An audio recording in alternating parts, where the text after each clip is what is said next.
Hello guys, in this video I am going to show you how to enable notifications in the Likee application.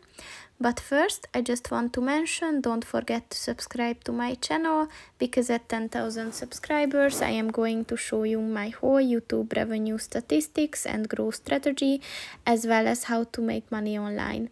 Let's jump into it. First of all, open the application on your phone.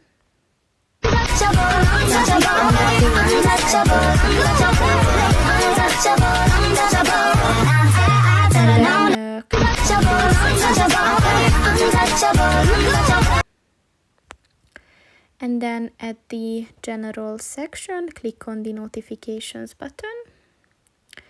And as you can see, there are several types of notifications that you can enable. So just click on the white circle next to the one that you want to receive messages, and if you done that, your notifications are enabled. So that's pretty much it for this video, guys. See you in the next one. Goodbye.